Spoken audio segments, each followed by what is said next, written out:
Hola, buenos días. Subsanado un poco los problemas técnicos voluntarios, me vuelvo a presentar. No sé, mucha gente no nos vio en la primera presentación. Soy Alberto Valvarrey, estoy representando al grupo de Aula Presid, que junto con la gente de FEDIAP ha organizado esta gran aula, bueno, que no pretende ser más que una herramienta para llegar a todas las escuelas agrotécnicas y rurales del país para todo lo que ellas necesiten sobre el aporte que podemos hacer desde las dos instituciones para el beneficio de los alumnos y para el beneficio de todos los cuerpos docentes. Te dejo a Pablo que es mi compañero de grupo de aula, para que siga con esta presentación. Sí, bueno, también sumarme entonces a la bienvenida. Yo soy miembro de APRESID, de comisión directiva, también del equipo de aula y del equipo de joven, y contarles que este proyecto es uno de los tantos que tiene APRESID, pero Aula en particular intenta generar este puente entre distintos actores sociales para poder tener un lugar donde conversar, intercambiar sobre una producción agropecuaria en constante evolución, y un poco de eso nos van a hablar hoy los disertantes. Así que no me extiendo mucho más, solamente invitarlos a que se sumen al proyecto Apreciación. Es una puerta de entrada donde los esperamos y podemos trabajar juntos. Hay un equipo de chicos muy entusiastas donde seguramente se van a sentir muy cómodos. Así que nada más, que espero que puedan disfrutar de estas charlas y quedemos en contacto para más adelante. David, si querés, como la vez pasada, esta vez te volvemos a pasar para que sigas adelante con la jornada. Muchas gracias, Pablo. Gracias, Balbito. Bueno, buen día a todos. Yo soy David Wilson. Los voy a estar acompañando en esta gran aula gran con un poco de apoyo tecnológico, soporte tecnológico, para hacer un poco el evento más interactivo con ustedes y que podamos ir capturando sus comentarios, que podamos ir viendo cómo ven algunas palabritas que vamos a estar poniendo en pantalla, y para eso vamos a estar usando una herramienta que ahora se los voy a presentar durante toda la charla, tanto de Gervasio Piñeiro como Marcelo Arriola, quienes nos van a estar acompañando. Gervasio Piñeiro, ingeniero agrónomo y doctor en ciencias agropecuarias, con el cargo de investigador independiente del CONICET, profesor adjunto de la UBA. Forma parte del Laboratorio de Análisis Regional y Teledetección, Facultad de Agronomía, Universidad de Buenos Aires, IFEBA CONICET. Departamento de Sistemas Ambientales, Facultad de Agronomía de la Universidad de la República. Y Marcelo Arriola, también ingeniero agrónomo, presidente de la Regional Pergamino, Colón, integrante de la comisión directiva de APRESID. La herramienta que vamos a estar utilizando durante la charla, tanto de Gervasio como de Marcelo, va a ser Menti, en donde los invito a ingresar a menti.com, www.menti.com. Pueden ingresar desde el teléfono celular, pueden ingresar desde una solapa nueva en el navegador en el cual estén accediendo, y una vez que ingresen a ese sitio, les va a pedir un código. Tienen que poner el código 99079. Justamente lo que va a aparecer en pantalla va a ser esta primera pregunta que nos sirve de disparador, en donde les vamos a permitir que ingresen en esa cajita de texto que aparece la ciudad desde donde se están conectando. En este momento yo puedo ver que hay 16 personas ya conectadas. Vamos a hacer un poquito de trampa y vamos a ir mirando a ver qué nos dicen los resultados. Hoy hay personas de Intendente Alvear, de San Nicolás, de Montevideo, General Madariaga, Escobar, Rosario, Salta Capital, Salta La Linda, Almafuerte, Lincoln, Adelia María, Córdoba, Almafuerte. Veo que tenemos una audiencia variada de todos lados, ya hay 38, 39 personas. Gracias a todos por acompañarnos con esto. Vamos, me encantó el iconito, el emoticón de los corazoncitos. General Dehesa, tenemos amigos ahí de AGD, General, bueno, Coronel Moldes, Santa Rosa, ya hay 57, 58, 60 Bueno, la idea de esto es justamente generar un poco esta interacción. Para los que todavía no pudieron ingresar es www.menti.com y el código es 99079. Veo que siguen completando, ya hay 73, 74, 79. Salta Capital ya dijimos, Casbas, Pergamino, Santa Flora. Hay un montón de Montevideo, de Adelia María. Adelia María, sin acento y con acento. 93, 94. Santos Lugares. San Antonio de Litín. Qué lindo tener una audiencia tan completa de distintos lugares con Chillar.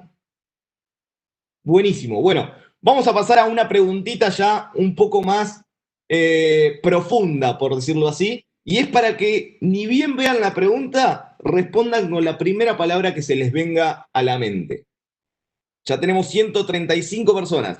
Esto va a jugar por tiempo, así que la pregunta es simple. ¿Qué palabra se te viene a la mente cuando pensás en el campo y la actividad agropecuaria? Lo primero que se le venga a la mente. Puede ser una palabra, pueden ser dos palabras juntas, pero lo importante es que acá respondan desde lo que se les viene en la mente en este momento. Ahí está Sabrina preguntando cuál es la página. La página es www.menti.com y pueden ingresar con el código 99079. Ya hay 60 que están respondiendo con su palabrita clave. 61. Aquellos que no puedan ingresar, repito, es www.menti.com. Está acá arriba proyectado en pantalla y el código es 99079. Bien. Bueno, ya hay 100 personas que respondieron. Vamos a ver algunos resultados. Trabajo. Qué lindo asociar esta actividad con trabajo, productividad, tranquilidad, agricultura y ganadería, producción, naturaleza, alimento y vida, esfuerzo, ganadería, mi papá, futuro, alegría, sustentabilidad, extensión, siembra directa. Y acá tenemos a todo Apresid, cultivos agrícolas, familia, progreso, 164, 167, 169, soja, cultivos, animales, tranquilidad. Y empieza a marcarse una popularidad de la palabra trabajo y productividad. Alimentos, agricultura y ganadería. Bueno, muchísimas gracias. Durante toda la charla de Gervasio vamos a estar, y de Marcelo, vamos a estar abiertos con esta herramienta de Menti para que ustedes puedan ir interactuando y agregando preguntas o comentarios que tengan para que luego de la primera disertación podamos retomar estas preguntas y poder hacer algunos comentarios y responder las que veamos. Entonces les dejo abierto esta herramienta para que justamente puedan, durante la charla, sin importar en cualquier momento durante la charla, ir haciendo las preguntas que consideren o los comentarios que puedan hacer sobre la disertación. Le paso en este momento la palabra a Gervasio para que pueda arrancar con su presentación. Y muchas gracias a todos. Bueno, buenos días a todos. La verdad que es un placer estar acá pudiendo charlar con ustedes, con estudiantes de todo el país. La verdad que es impresionante, muy lindo ver cómo había gente de todos lados.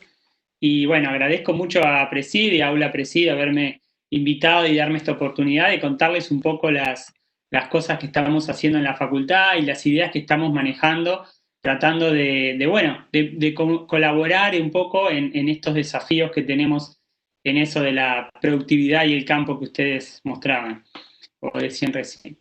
Bueno, quería compartirles esta presentación, que espero que estén viendo ahora en pantalla? Si alguien me puede avisar porque yo ya veo solo mi pantalla. ¿Está bien? Sí, ¿Ustedes sí, ven mi gracias, está pantalla? perfecto. Perfecto. ¿Y ven mi cursor también? ¿Moverse? Sí, sí, sí, perfecto. ¿Sí? Bueno, buenísimo. Bueno, les voy a hablar de les voy a contar un poquito hoy de estas ideas o de estos trabajos de investigación y también de extensión que estamos haciendo y de educación desde la Facultad de Agronomía, de la Universidad de Buenos Aires, donde yo trabajo, y también de la Facultad de Agronomía en Uruguay, porque trabajo de los dos lados un poco del charco, como dicen muchas veces. Y bueno, esta idea de los cultivos de servicio, ¿no?, que estamos manejando y qué son estos cultivos, para qué sirven y por qué pensamos que es el gran cambio que estamos necesitando en la agricultura argentina o incluso regional o global. Les voy a hablar entonces un poquito de algunas cosas de agroecosistemas, ¿sí?, y servicios ecosistémicos, dos ideas o dos conceptos fundamentales. Después les voy a hablar de cultivo de servicios y les voy a pasar rápido por investigación, que estamos haciendo muchas veces en conjunto con APRESID para esta cuestión de los cultivos de servicio, y terminar charlando un poquitito del cambio que necesitamos, ¿sí? Acá hay una página de Twitter, si les interesa y trabajan en Twitter, un usuario que seguimos todo el tiempo y acá van a ver un montón de divulgación sobre estos temas, y una página de la facultad donde también hay mucha de la información que les voy a estar mostrando, la pueden seguir ahí y está bastante actualizada. Bueno, lo primero que les quería decir era esto de productores en dónde, digamos, ¿no? ¿Dónde producimos o dónde van a producir ustedes cuando empiecen, digamos, a trabajar con productores o producir ustedes mismos? Y es importante pensar, ojalá ustedes hayan la respuesta que hayan dicho es en ecosistemas. Porque es ahí donde ustedes van a trabajar. Ustedes van a trabajar en ecosistemas y esos ecosistemas tienen, de alguna manera, un montón de reglas, ¿sí?, digamos, ecológicas importantes. Por ejemplo, una de ellas es la relación entre la biodiversidad y la estabilidad, ¿sí? La biodiversidad es la cantidad de especies que tenemos en un lugar, y la estabilidad es cuán estable es ese sistema, por ejemplo, a eventos extremos climáticos o a sequías extremas o a inundaciones, ¿sí?, o cualquier otra cosa que a ustedes se les ocurra que pueda cambiar al sistema. Y hay una regla ecológica muy importante que dice que los sistemas son estables, o sea, vamos a producir establemente en el tiempo, por ejemplo, cuando tengamos más diversidad. No hay en el mundo, o hay muy poco, digamos, no conocemos ecosistemas que sean muy simples, o sea, con pocas especies y que sean estables en el tiempo. Entonces esa es una regla importante que no tenemos que olvidarnos, porque cuando diseñamos ecosistemas, muchas veces diseñamos ecosistemas así, muy simples, con muy pocas especies, y esos van a ser inestables. ¿Sí? Por más que no querramos, hay una regla ecológica que dice exactamente que eso va a pasar. La otra es la conservación de las masas. Nosotros muchas veces cultivamos así y extraemos mucho nitrógeno, fósforo, potasio de los ecosistemas y los llevamos a otro lado, a las ciudades, lo exportamos, que es donde se consume. Eso necesariamente, por esta ley de conservación de las masas, va a hacer que en ese ecosistema quede menos nitrógeno, potasio, calcio, y eso es medio obvio, pero muchas veces, cuando después de años de agricultura perdemos mucha materia orgánica y nos preguntamos por qué pasó eso, y pasó porque no estamos cumpliendo con esta ley. La otra es la selección natural, ¿sí?, la evolución de las especies que muchos de ustedes conocen. Eso es lo que ha generado la resistencia a los herbicidas tan grandes que tenemos ahora. Y todos conocemos, ustedes conocen el proceso de selección natural y evolución, pero nos olvidamos un poquitito que si aplicamos muchos herbicidas, muchos insecticidas, las especies van a evolucionar a ser más resistentes todo el tiempo, ¿sí? Y eso es lo que pasa naturalmente y sabemos que pasa en todos los ecosistemas. Entonces, estos son algunos ejemplos de reglas que ustedes van a tener que producir dentro de ecosistemas con estas reglas. Y entonces es importante que no se las olviden, porque cuando nos las olvidamos podemos hacer cambios o cosas en los ecosistemas que pueden traer problemas a largo plazo, como la pérdida de diversidad, la pérdida de nutrientes o la generación de resistencia. ¿Tá? Esto que parece muy obvio, muchos productores y técnicos a veces nos olvidamos de estas cosas. Es bueno que ustedes, de alguna manera, como generación joven, lo tengan bien metido adentro, digamos, entiendan bien estos procesos ecológicos en los que van a trabajar. La otra gran cambio de concepción que tenemos que hacer es cuando pensamos qué producimos. ¿Sí? ¿Sí? Ustedes le preguntan como estudiantes de técnicos o escuelas agrarias, ¿qué producen ustedes? O qué producen sus padres, que ahí alguno ponía mi papá, le hace acordar el campo, o sus abuelos, sus madres. ¿Qué les hace acordar eso? Bueno, ¿qué producen? producen solo estas 4 cosas que muchas veces decimos ahí, o podemos decir lana, o podemos decir alguna otra cosa. En realidad, estamos produciendo muchísimas más cosas que se llaman servicios ecosistémicos. ¿Sí? Un productor agropecuario produce maíz, soja, carne, pero también, por ejemplo, ¿sí?, produce una regulación del clima, o deja de producir porque produce más gases de efecto invernadero, ¿sí? O puede regular el ciclo del agua, o si planta pocos cultivos y evapora poco, puede producir inundaciones. Un productor puede producir eso, ¿sí? O puede producir contaminación de arroyos, un productor está produciendo eso, o puede eliminar polinizadores o eliminar otras especies, están produciendo que se mueran un montón de especies. ¿Sí? Yo puedo producir agua dulce o puedo producir menos agua, alimentos, así, todas estas cosas las llamamos servicios ecosistémicos, los separamos en estos de aprovisionamiento, que son esas cosas que podemos cosechar, de estos que están en verde más clarito, que son de regulación y soporte, o apoyo, como se llama acá, que son los que ayudan a que el ecosistema funcione. Y también tenemos otros culturales, ¿sí? Porque un productor puede estar produciendo un lugar lindo, un ecosistema lindo, agradable, o uno muy deteriorado, ¿sí? Entonces hay que pensar que los productores no están produciendo solo estas 4 o 5 cosas, sino que en realidad están produciendo muchas más cosas. Están produciendo un río contaminado o no, dependiendo de lo que hagan. Están produciendo erosión, dependiendo de lo que hagan, producen más o menos. ¿Sí? Todas esas cosas también son productos de la agricultura y las llamamos servicios ecosistémicos. Y hay que considerarlas en su globalidad. ¿Sí? Hay que pensar que no vamos a estar cosechando solo algodón, trigo, maíz, sino que vamos a tener que diseñar sistemas que cosechen de alguna manera todas estas cosas. Un balance apropiado de agua, que no produzcan inundaciones, que cosechemos ríos limpios, ¿sí? Que cosechemos aire puro. También eso va a ser responsabilidad de nosotros como productores o de ustedes en el futuro como asesores o como técnicos o como productores. Entonces, una de las cosas que estamos viendo en este marco de ver los servicios ecosistémicos es que lo que ha pasado con los ecosistemas agrícolas y agropecuarios es que han perdido estos que estaban en verde clarito antes, que llamábamos los servicios de regulación y de apoyo, ¿sí? De soporte y regulación. Entonces, esos servicios ecosistémicos, cuando se pierden, el ecosistema empieza a funcionar un poquitito mal. ¿Sí? Y eso puede afectar localmente, si perdemos los servicios ecosistémicos de regulación y soporte local, a la propia producción. Si nosotros producimos erosión o retención de agua o compactación, por ejemplo, ¿sí? Podemos producir un suelo compactado, o producimos más malezas, o producimos resistencias, especies resistentes, vamos a afectar a nuestra propia producción. Pero también, si nosotros regulamos, por ejemplo, mal las inundaciones o contaminamos las napas, ¿sí? Vamos a estar afectando a la comunidad regional. Y también si emitimos gases de efecto invernadero o perdemos biodiversidad, vamos a estar afectando a todo el planeta. Entonces es bastante importante que identifiquemos cómo estos servicios actúan a distintas escalas. ¿Y qué ha pasado con la agricultura? Nos hemos focalizado mucho en esos 4 productos, maíz, soja, carne, girasol, leche tal vez, y nos hemos olvidado de estos otros servicios, incluso los mismos que nos afectaban a nosotros, a nuestro propio ecosistema.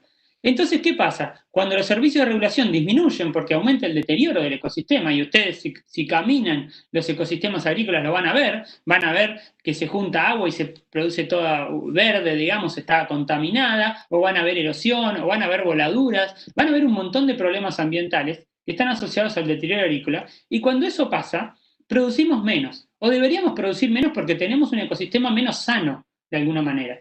Pero ¿qué estamos haciendo? Estamos reponiendo esa pérdida de servicio de regulación y soporte con cada vez más insumos. ¿Sí? Estamos agregando cada vez más plata, más fertilizantes, más insecticidas, más herbicidas, más y más y más insumos, que eso hacen que de alguna manera el ecosistema también se deteriore más, ¿no? O sea que es como que tenemos un ecosistema que no es saludable, entonces empezamos a producir poco y como producimos poco le damos de alguna manera más pastillas a ese ecosistema para que produzca más. Pero eso genera una dependencia importante de esas pastillas y de esos insumos que de alguna manera no son saludables a largo plazo. Es muy parecido a lo que nos pasa a nosotros como sistema, como personas, ¿sí? Podríamos hacer una analogía con la salud humana.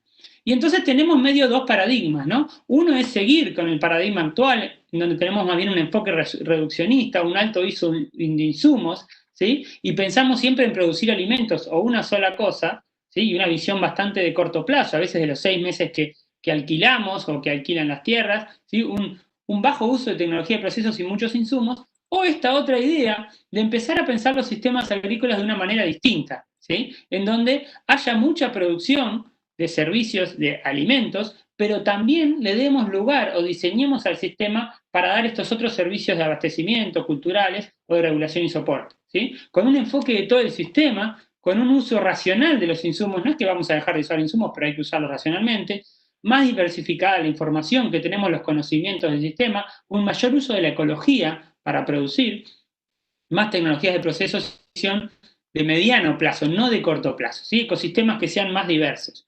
Hacia eso vamos. La pregunta ahora es cómo hacemos eso, ¿sí? Y ahí aparece esta cuestión de los cultivos de servicio que me parece que es interesante para contarles hoy. ¿Qué son los cultivos de servicio o qué apuntamos? Esta es una manera gráfica, por ejemplo, de pensar cuáles son los servicios que nos dan los ecosistemas. Y entonces nos dan, por ejemplo, controlan malezas, un ecosistema natural en este caso. No va a haber muchas malezas, va a haber mucha diversidad. Ven que esto va por afuera, ¿sí? Hay poca erosión, nos protege, hay reposición de nitrógeno, mantiene las propiedades físicas del suelo. ¿Sí? Los ecosistemas naturales retienen eso. Estos son dos tipos de materia orgánica, la particulada y la asociada a los minerales, pero este ecosistema no produce granos. Entonces, eso es un problema, porque no podemos comer. Ahora, los sistemas que diseñamos, por ejemplo, un cultivo de soja con barbecho invernal, que es lo más común o bastante común en Argentina, produce muchísimos granos, pero produce muy poco, ven acá, muy poquito de los otros servicios comparado al ecosistema natural. Entonces tenemos que empezar a diseñar los sistemas cultivados que se parezcan un poquitito más a los naturales, pero que logren producir granos, carne, lana, leche, las otras cosas que queremos, pero pensando en diseñarlos para que produzcan también los otros servicios. Y ahí él viene a decir, pero no se puede porque hacemos una o la otra. Y no, la verdad que sí se puede. La investigación que estamos generando es que se puede producir granos, pero también se pueden producir otros servicios si tenemos una tecnología adecuada, un pensamiento, una tecnología de procesos, un diseño y las rotaciones adecuadas, ¿sí?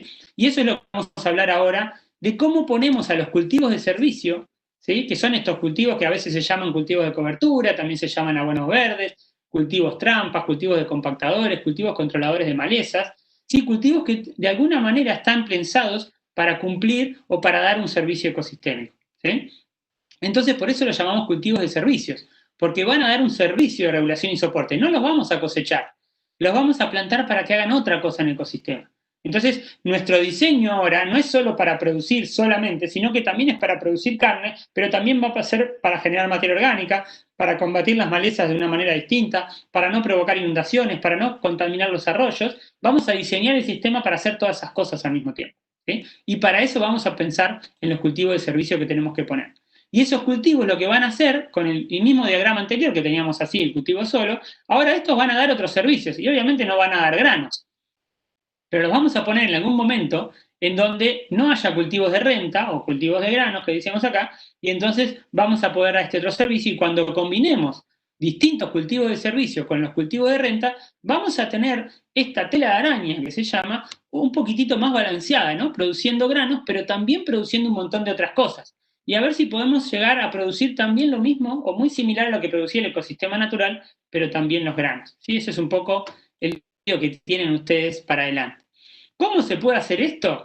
Y bueno, la idea es que durante mucho tiempo, en el invierno, estas son curvas de índice verde, un índice satelital que ustedes seguramente conocen, y estos son los meses del año. Fíjense que cuando tenemos un solo cultivo de soja, que es esta curva azul, interceptamos radiación en un momento solo del año, el resto del año no. En cambio, si pondríamos dos cultivos, toda esta energía que podemos cosechar acá, la podemos volcar, por ejemplo, a servicios de regulación y soporte, ¿sí? Incluso lo podríamos adelantar para no cambiar el lugar de este cultivo. Y esto que está en azul y verde, más clarito, azul clarito y verde, son pasturas, por ejemplo, ¿sí? Interceptan luz todo el año y hacen fotosíntesis todo el año. Entonces, cuando tenemos este cultivo así más azul oscuro, negro acá, lo que pasa es que mucha parte del año no estamos usando la energía que llega del sol. Y entonces estamos perdiendo energía, ¿sí? Que es lo que ustedes ven cuando ven un campo en barbecho. Cuando ven un campo en barbecho, en realidad están viendo un lugar muerto, ¿sí? Un lugar que está todo muerto, que los microorganismos no funcionan, no se está capturando luz, estamos desaprovechando recursos, seguramente estamos perdiendo nutrientes que se van a los arroyos y contaminan, estamos volatilizando y contaminando la atmósfera. Entonces, por eso esa idea de siempre verde de APRESID, digamos, o que estamos tratando de comunicar. Hay que estar más tiempo de alguna manera capturando esa energía, cambiar el paradigma de la revolución verde a esta nueva revolución mucho más ecosistémica, ¿sí? Entonces, este es un mapa, por ejemplo, toda esta zona roja acá tiene unos años ya, pero es donde hay solamente cultivos de verano, ¿sí? Lo azul es donde hay doble cultivo. Entonces, fíjense que hay un montón de área agrícola en Argentina que está teniendo solo un cultivo al año. Y ustedes seguramente salen y recorren y lo ven. Si en el invierno no hay nada, estamos desaprovechando energía, cultivos que podríamos poner y que podríamos usar para dar este servicio de regulación y soporte. Y en eso estamos investigando hace tiempo con el INIA, con la universidad, con APRESID, esta investigación adaptativa que les voy a estar contando ahora los resultados. ¿Sí? Y esto es, estamos pensando, digamos, en armar ecosistemas distintos, ¿sí? No las rotaciones clásicas, trigo, soja, maíz o trigo, o perdón, maíz y soja y todos los inviernos vacíos, sino empezar a pensar en rotaciones más complejas, ¿sí? Con esta analogía de los Legos o de los Rastis, estamos jugando con 2 o 3 Rastis. Bueno, tenemos que comprar Rastis nuevos de otros colores y armar rotaciones un poco más complejas, que sean más diversas, ¿sí? Esas rotaciones nos van a permitir de alguna manera tener más diversidad en el sistema. Entonces, fíjense que entre la soja y el maíz vamos a poner esto que llamamos cultivo de servicio para capturar agua y nutrientes en estos momentos. ¿Sí? Y eso es una cuestión central de esto. Tenemos que intensificar la rotación en ese sentido, pero estos cultivos tienen que empezar a canalizar esa energía y esos nutrientes que capturan para los servicios ecosistémicos que queremos. Por ejemplo, descompactar el suelo, generar materia orgánica, ¿sí? Combatir malezas, proteger el suelo de la erosión eólica o hídrica, de la erosión, ¿sí? Capturar nitratos que se nos escaparían, evaporar agua que podría producir inundaciones, etc. Un montón de problemas ambientales se pueden mejorar con estos cultivos de servicio. Hay que diversificarlos, ¿sí? Tener cultivos, esto no va a ser de nuevo un monocultivo, la idea es que estos sean cultivos distintos. Y entonces una de las cosas que estamos viendo es, bueno, ¿qué plantamos acá? ¿Qué cultivo de servicio? ¿Qué rasgos tienen que tener esas especies? Y entonces lo que estamos tratando de hacer es asociar los servicios que pedimos con los rasgos de la especie. Entonces, si yo quiero una especie que quiere reducir la erosión como servicio, tiene que tener una alta tasa de crecimiento para generar una cobertura del suelo temprana y, por ejemplo, un rastrojo de baja descomposición, o sea, muy carbonudo, como llamamos, o que esté ahí mucho tiempo y que no se descomponga. ¿Sí? Si quiero controlar malezas, tengo que pensar una especie parecida, pero también que tenga alelopatía. La alelopatía son sustancias, o es un fenómeno, un mecanismo de las plantas que exudan compuestos que le hacen mal a otras plantas. ¿Sí? Entonces hay algunos cultivos que yo puedo poner y, por ejemplo, pueden exudar sustancias que le hacen mal a las malezas. ¿Sí? Entonces ese cultivo de servicio me va a servir porque lo voy a plantar en invierno y va a estar exudando eso y no voy a tener que aplicar herbicidas para controlar malezas. ¿Sí? Entonces, ese es un servicio muy importante y un rasgo de las plantas que vamos a empezar a buscar de estos cultivos de servicio que vamos a sembrar. Y así podemos pensar en un montón de servicios y un montón de rasgos. ¿Sí? Generar materia orgánica, distintas materias orgánicas y cómo tiene que ser el cultivo, evitar que se pierdan nutrientes, mejorar las propiedades físicas, el laboreo biológico del suelo, ¿sí? Y ahí tenemos que pensar en raíces gruesas y finas, o sea, por ejemplo, rábanos o brásicas, colzas, especies que descompacten el suelo, ¿sí? Que es un poco lo que viene acá abajo, bajar las emisiones de gas de efecto invernadero, aumentar el nitrógeno que tiene en el suelo porque nos estamos llegando, y ahí pensamos en leguminosas, en plantas que fijan nitrógeno, y entonces nos ahorramos de nuevo la fertilización. ¿Sí? Bueno, hay un montón de rasgos de servicios y de rasgos de especies que vamos a pensar. Y también los cultivos de servicio tenemos que pensar no solo en esos rasgos para que den un servicio, sino que sean fáciles agronómicamente de sembrar, que sean baratos, que los podamos comprar, ¿sí? Que tengan un buen crecimiento en invierno, que es principalmente donde los vamos a poner, que luego los podamos suprimir con herbicidas o con rolos o con otras técnicas, ¿sí? Y así un montón de características que precisamos, y hemos agrupado los cultivos de servicio en 3 grandes grupos, ¿sí? Los que llamamos cultivos de gramíneas, como el centeno, la avena, ¿sí? O los cultivos de leguminosas, como las vicias, los tréboles, o las crucíferas, que son como los rábanos, las colzas, ¿sí? Hay distintos grupos grandes que hacen servicios distintos. Y ahora los voy a pasear muy rapidito por esto que estamos haciendo con APRESID ya hace un par de años, que es tratando de generar investigación o información acerca de los cultivos de servicio, ¿sí? Que hacen, y ahí tenemos lo que se llama la red de cultivos de servicio de APRESID con la Facultad de Agronomía, donde participan un montón, el INTA, APRESID, un montón de otras organizaciones, semilleros, etcétera, que nos dan, digamos, apoyo para hacer esta red. Así se ven los experimentos, son experimentos en franjas, cada año lo vamos variando, porque según las preguntas que tengan los productores y que quieran contestar, hacemos experimentos distintos, ¿sí? Y entonces hemos ido avanzando, por ejemplo, en distintas preguntas. Por ejemplo, acá este año era evaluar distintas especies, acá era evaluar la inoculación de leguminosas o la generación de mezclas en este año, en el año pasado.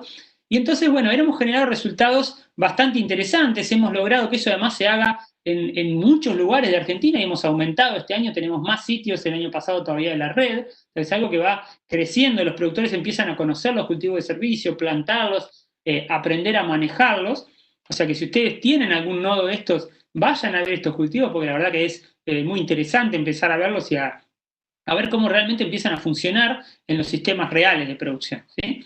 Y nosotros les medimos un montón de cosas, por ejemplo, cuánto biomasa producen, porque eso va a ser importante para cuánto esa biomasa no la vamos a cosechar, se la vamos a dar al suelo para que coma y para que genere materia orgánica o para que controle erosión. Entonces acá tenemos, por ejemplo, cuánta biomasa producen. Este es un gráfico que muestra el promedio de lo que produjo la biomasa, ¿sí? Por ejemplo, el rabanito en muchos lados. Este es lo que se llama este bigote para arriba es el máximo, este es el mínimo, y esta caja grande significa que hay mucha variación, ¿sí? Estos son todos los sitios esos de la red que yo les mostraba antes.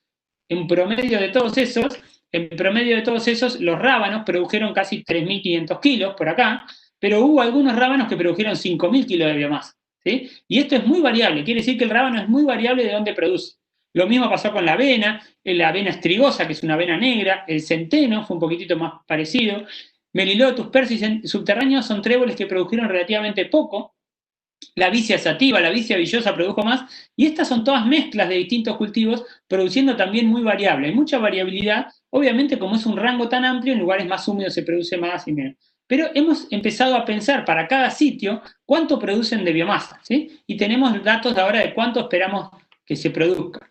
Esto es otro año de la red, en donde tenemos cultivos puros, por ejemplo el centeno, y acá la vicia, y esto es lo mismo, acá cuánto produjeron en distintos lugares de la red, y acá cuánto produjeron las mezclas, ¿sí? Una mezcla que tenía 25% de leguminosa, L, y 75% de centeno, ¿sí? Esta tenía mitad y mitad de los dos, y esta tenía 75% de leguminosa y 25% de gramínea o de centeno.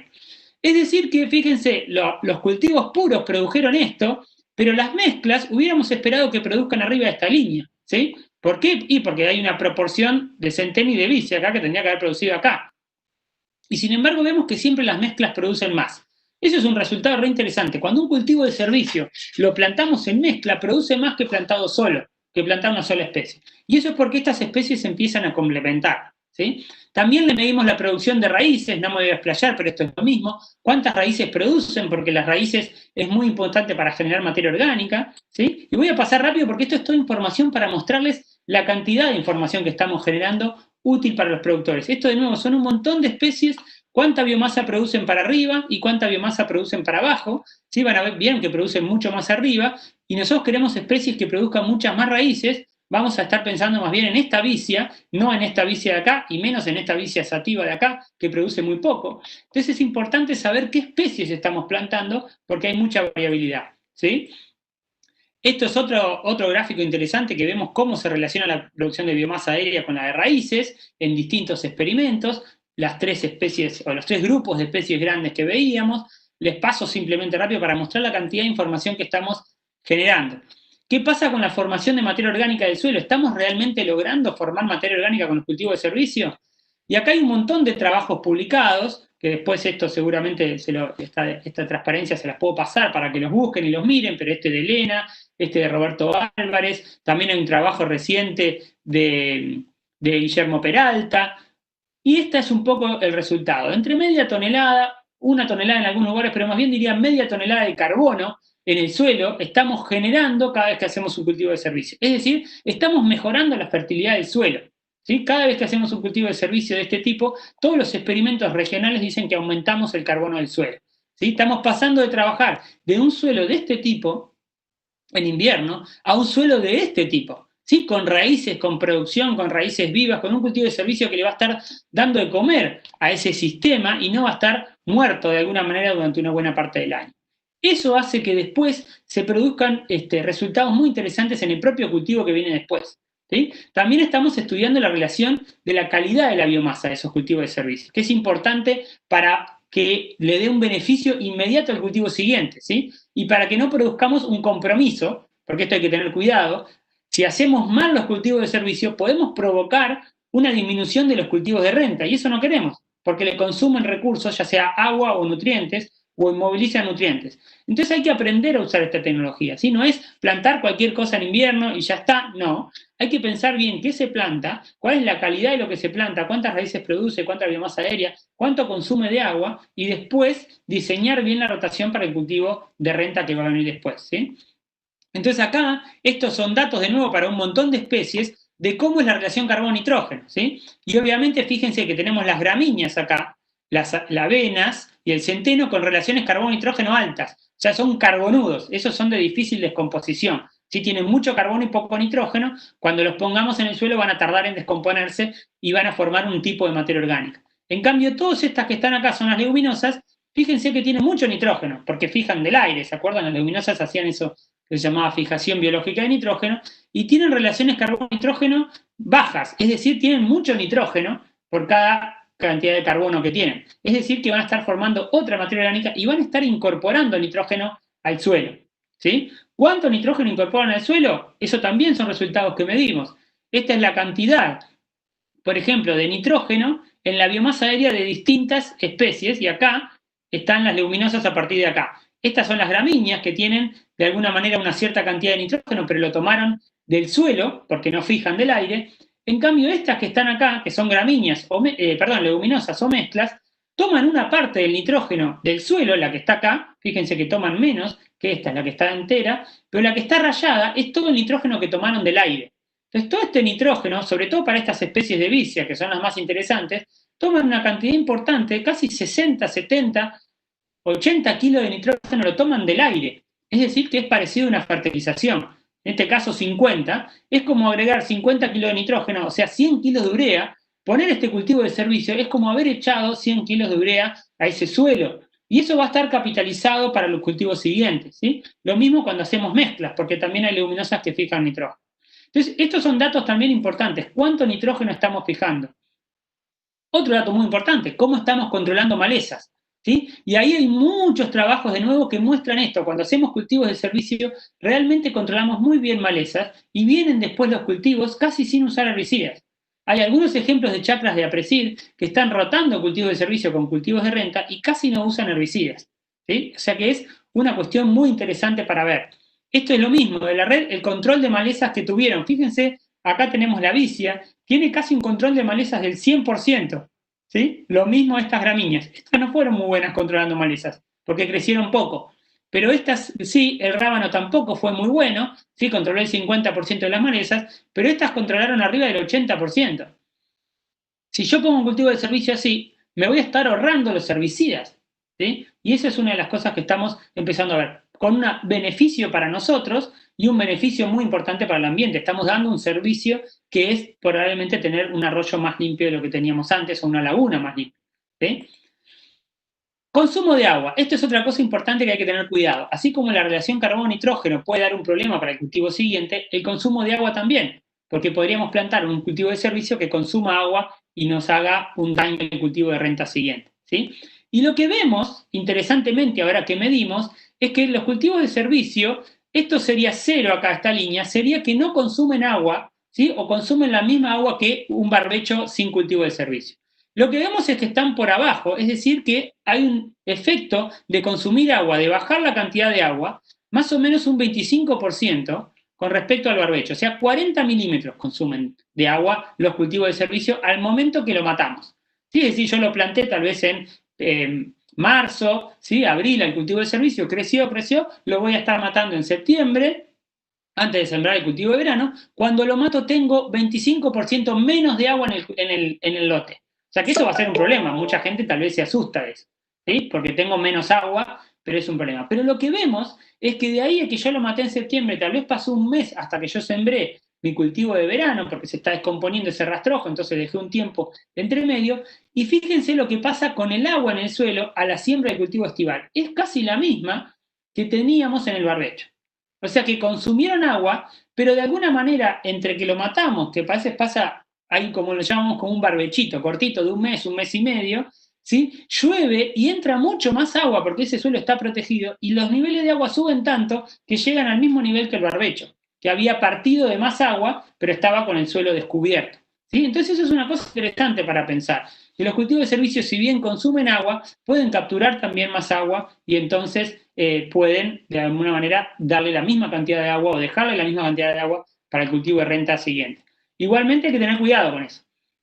Hay que saber muy bien cuánto llueve en los lugares, cuánta es la infiltración del suelo, cómo vengo, para tratar de suprimirlo en el momento justo al cultivo de servicio para que se logre capturar agua después para el cultivo de renta. ¿Sí? ¿Qué estamos viendo entonces? Y que los cultivos de renta, los cultivos de servicio, perdón, están bajando esto de los costos que hablábamos, los costos privados, ¿sí? Menos fertilizantes, menos químicos, menos herbicidas, menos laboreos, ¿sí? Menos descompactadores, porque estamos haciendo ese servicio con otras cosas.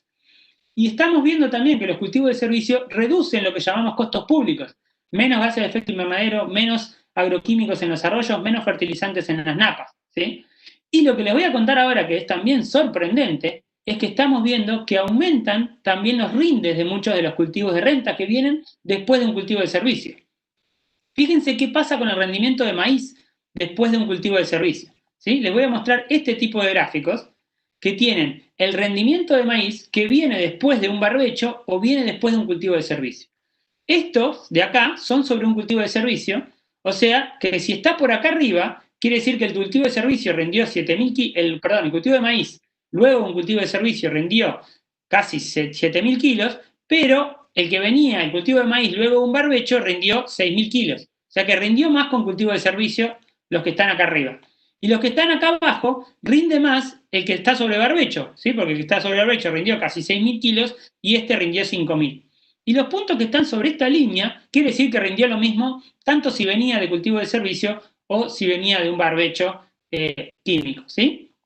Eso es todo sobre el rendimiento de maíz. Entonces ahora les voy a mostrar distintos cultivos de maíz, cómo rindieron y dependiendo de si tenían un cultivo antecesor con respecto a que se había sembrado antes, ¿sí?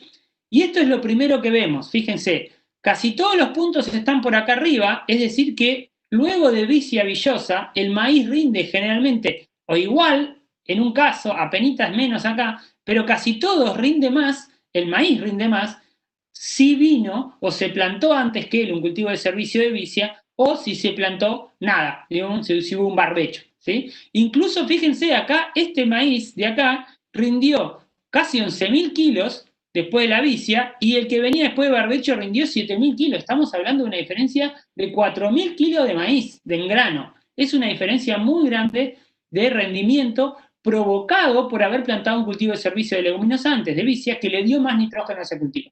Entonces vemos efectos positivos acá.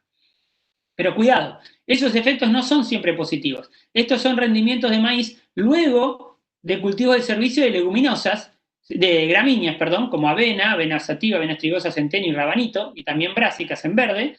Y fíjense que hay muchos que rinden más y muchos que rinden menos, ¿sí?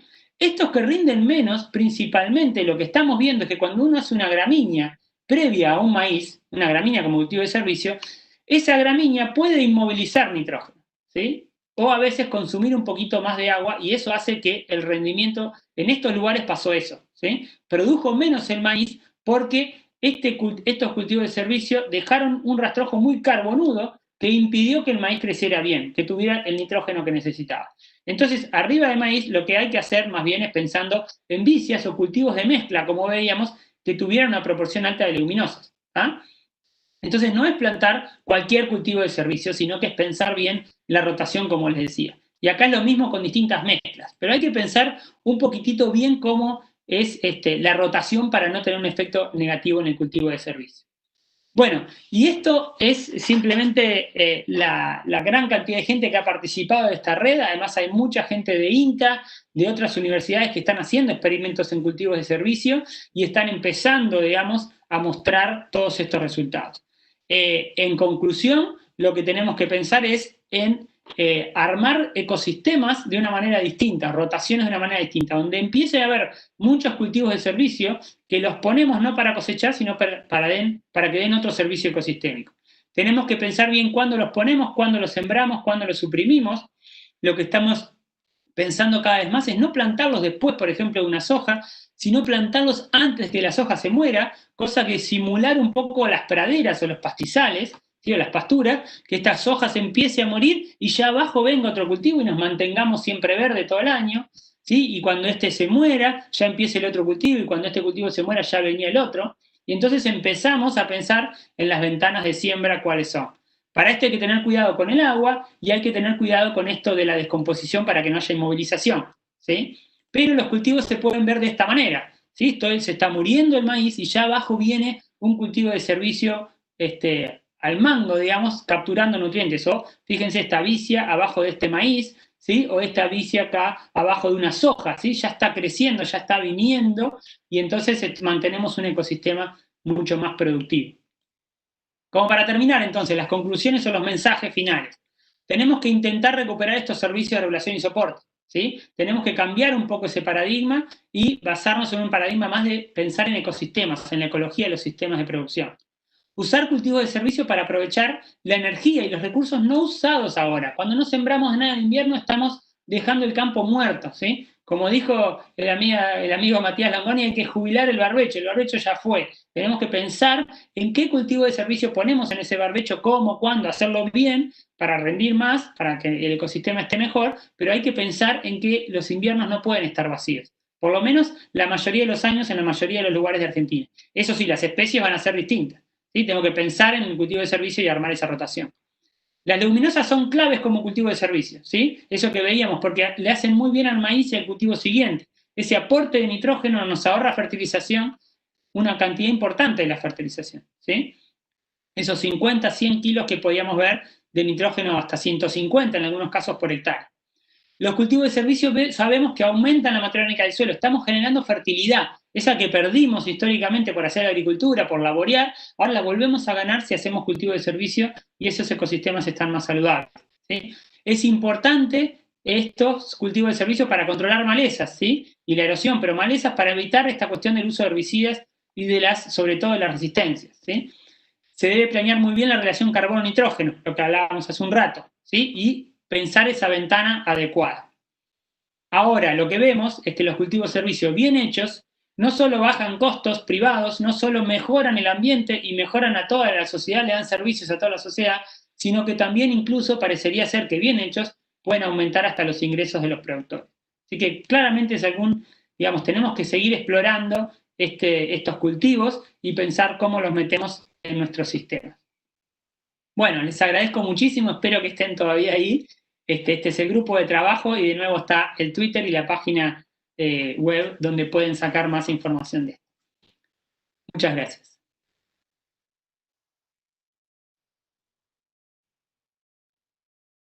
¿Están ahí todavía? Muchas gracias, Gervasio. La verdad que, como siempre, increíble. La verdad que veo muchas, ahí estuve mirando un poco las respuestas de la gente y las preguntas de los chicos, y la verdad que felices de la cantidad de datos y de la información y de tratar de trabajar todos los días como lo hacéis para cambiarnos la cabeza y cambiar nuestro sistema de producción. Así que te agradecemos muchísimo, sabemos que de tu compromiso ahora que tenés que dar clase en la facultad, así que te agradecemos tremendamente y voy a tratar de las preguntas que te hicieron de alguna forma responderlas yo. Así que... No, Marcelo, no te preocupes que yo tengo clase ahora, pero justo hablé con el otro profesor y me está cubriendo un ratito. Así que si quieren podemos hacer algunas preguntas por un ratito y dejamos el saludo de la facultad que esperen un poquito. Perfecto, Gervasio. Bueno, entonces lo invito ahí a David a que nos ayude un poco con las preguntas, David. Dale, perfecto. Si quieren, les voy leyendo algunas preguntas como para que veamos ahí lo que nos están preguntando la audiencia.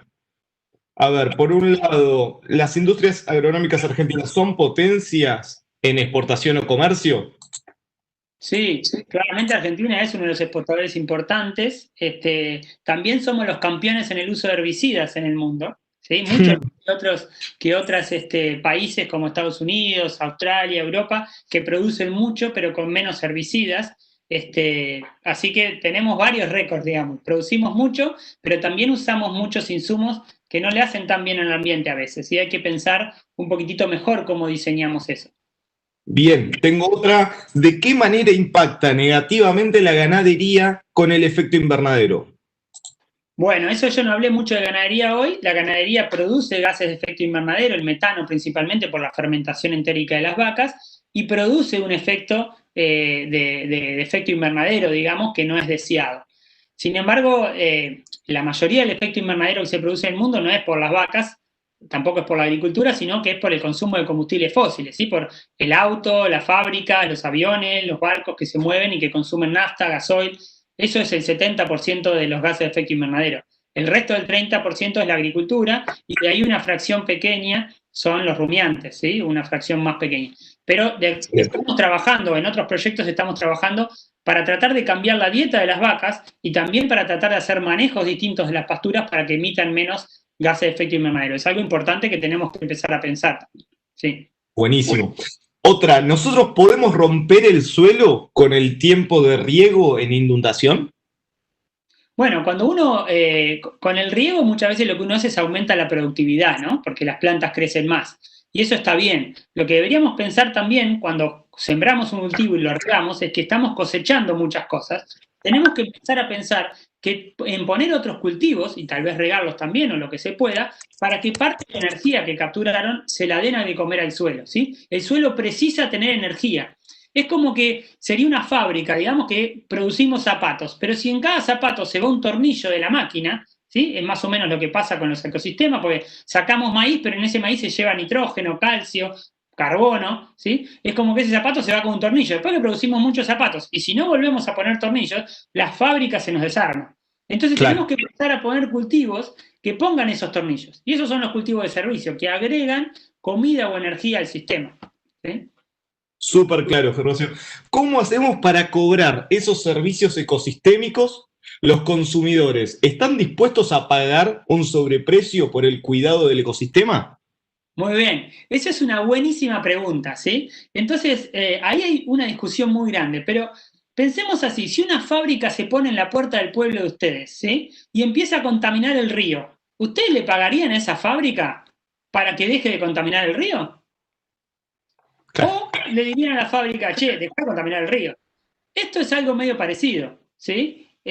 Tenemos que pensar, ¿sí? Capaz que nosotros podemos ayudar a esa fábrica y fomentarla y pagarle algo o hacer algún estímulo para que deje de contaminar el río. Pero la fábrica está contaminando el río. Y la agricultura en ese sentido está contaminando los arroyos, los suelos, se está degradando. La agricultura de una manera hecha, de otra manera es distinto, ¿no? Quiero aclarar eso también. Ojo, las ciudades también están contaminando los ríos, ¿sí? Las ciudades tampoco están exentas de esto y también están contaminando la atmósfera. Entonces, sí, tenemos que pensar en que hay productores que están, consumidores que están dispuestos a comprar cosas distintas y pagar un poquitito más.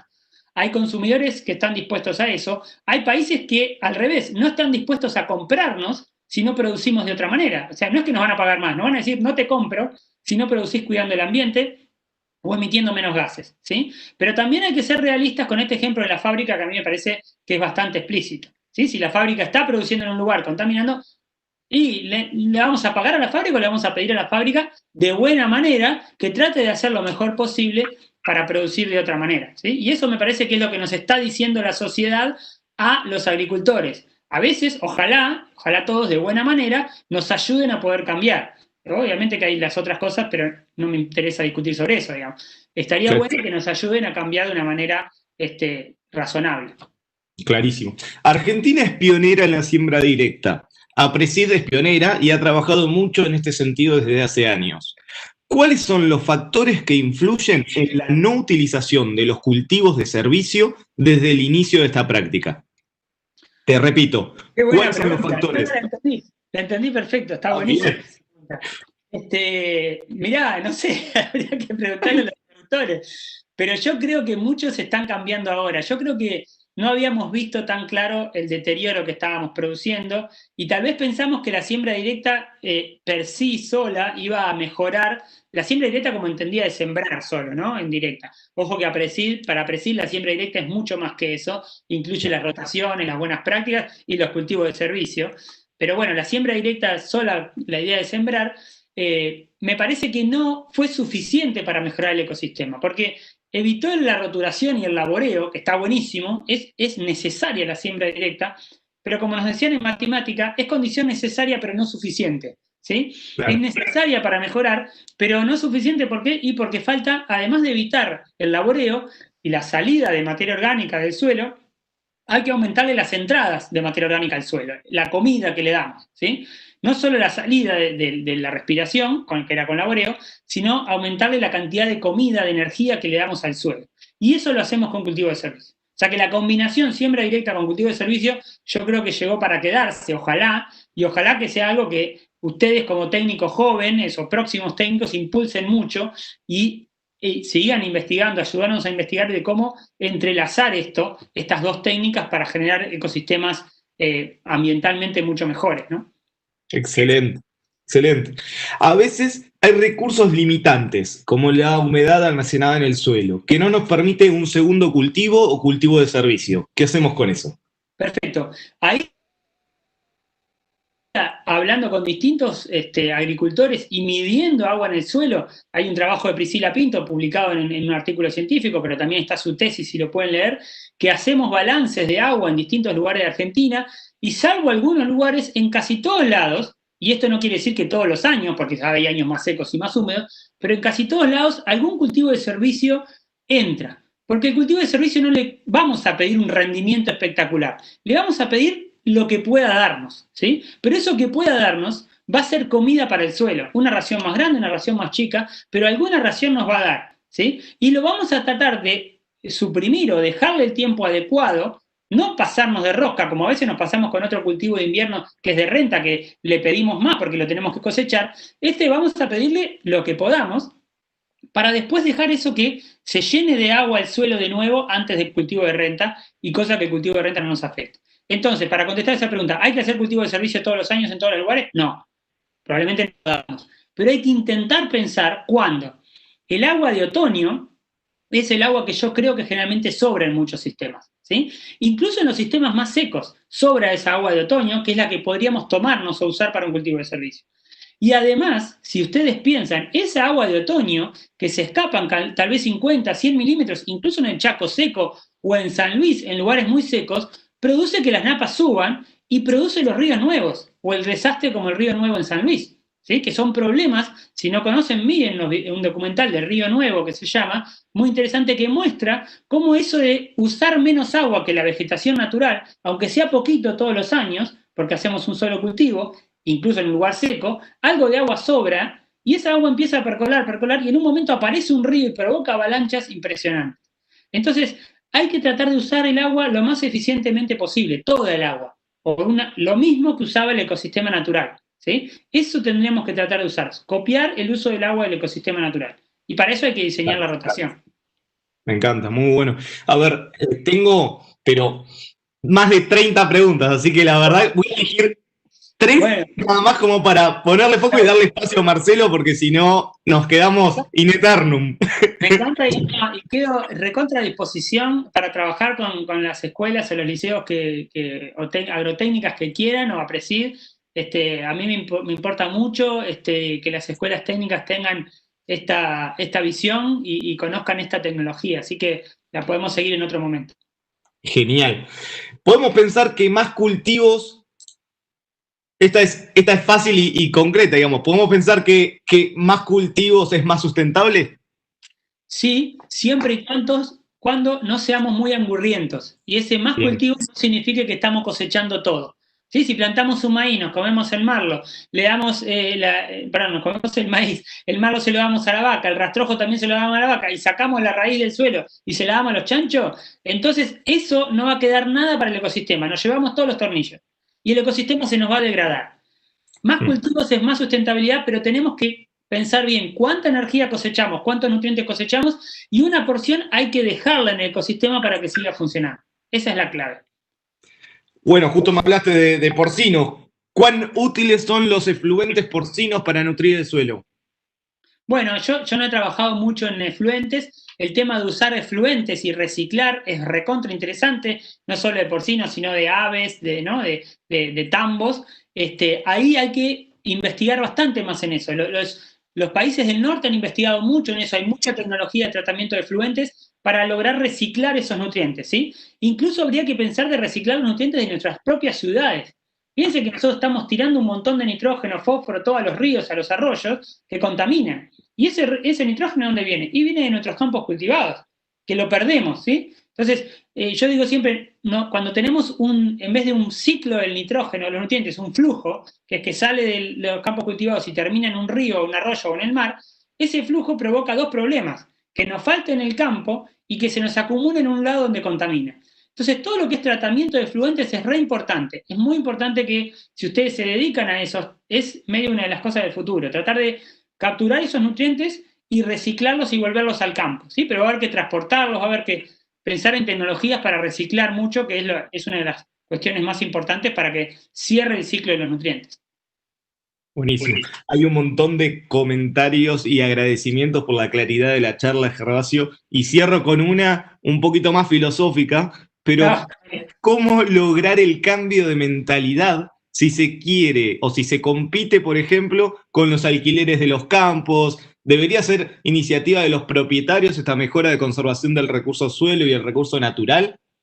Perfecto, está buenísima esa pregunta y da para horas. Yo creo que hay varias opciones ahí que podemos pensar. Se me ocurren tres. Una, que pasa en muchos países, es que el Estado se mete y regule eso, ¿tá? Y lo que llamamos con el látigo, de alguna manera. Dice, muchachos, ustedes no pueden contaminar, ustedes no pueden usar más esto, ustedes no pueden tener erosión. Eso ha pasado en muchos países, ¿sí? O, por ejemplo, en Uruguay hay una ley de protección de uso del suelo. Entonces vos tenés que hacer cierta rotación y no podés tener más de cierto umbral de erosión. El Estado no te deja, punto. Se acabó el problema, ¿sí?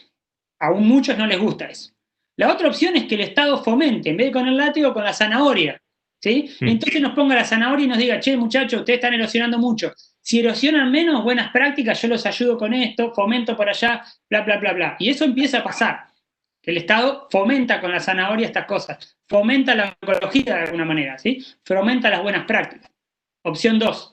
La opción 3, ¿cuál es? Y que los propios productores, los propios consumidores, nos organicemos naturalmente para empezar a mejorar estas cosas, ¿sí? Y eso también está pasando en muchos lugares. Estas tres opciones, para mi gusto, no tienen que ser contrapuestas ni antagónicas. Puede ser que para alguna cosa el Estado regule, para otra con el látigo, otra con la zanahoria, y para otra los propios productores se organicen y empiecen a hacer las cosas solas, y nadie les tenga que venir a decir, che, mirá que estás erosionando mucho porque ya solamente cambiaron, ¿sí? Y hay un trabajo muy interesante de una premio Nobel de hace poquito, que lo que ella estudió es muchos sistemas sociales, ¿sí? Porque hay una cosa que se llama la tragedia de los comunes, que es un libro bastante conocido que dice que las cosas que son de nadie, generalmente en nuestros sistemas, terminan, digamos, en la desidia y abandonadas y generando problemas. Por ejemplo, una plaza que no es de nadie y nadie la cuida y termina abandonada la plaza. Y entonces muchas veces vemos que eso pasa. El arroyo que no es de nadie termina contaminado, la laguna que no es de nadie termina contaminada, el mar, ¿sí? O el aire que no es de nadie. Y entonces ahí lo que proponen la tragedia de los comunes es que esas cosas tienen que ser de alguien. Tenemos que enrejar la plaza para que la plaza sea de alguien y ese alguien cuide la plaza. Y eso podría pasar con el ambiente, que el ambiente empiece a ser de alguien, el aire empieza a ser de alguien, el agua empieza a ser de alguien y ese alguien lo cuide, es una opción. Esta señora que se ganó un premio Nobel en realidad estudió otros sistemas que vio que cuando la gente es más educada, más consciente, más formada y tiene más afinidad de alguna manera con los sistemas, con el medio ambiente, no hace falta que las cosas sean de alguien, sino que la propia comunidad organizada cuida de las cosas comunes. Incluso cuida mejor de las cosas comunes que las cuidaría un privado. Y es muy interesante esos ejemplos. Yo creo que ojalá nosotros en Argentina terminemos haciendo una cosa parecida.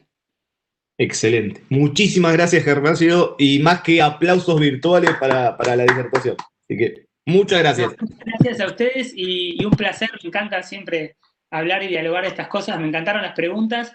Así que nada, seguimos mucho en contacto. Le paso la palabra a Marcelo para que continúe Bueno, muchísimas gracias, Gervasio, muchísimas gracias, David, y vamos a tratar de tomar la posta de esta charla, que me pareció divina. La verdad que Gervasio siempre rompiéndonos la cabeza. Y la idea mía es presentarle algo en esta misma línea, y la pregunta que quisiera tratar de responderme o tratar de respondernos en este periodo es si modelos exitosos para copiar. Digo, y acá quiero empezar a separar algunas cosas y quiero entender qué es éxito.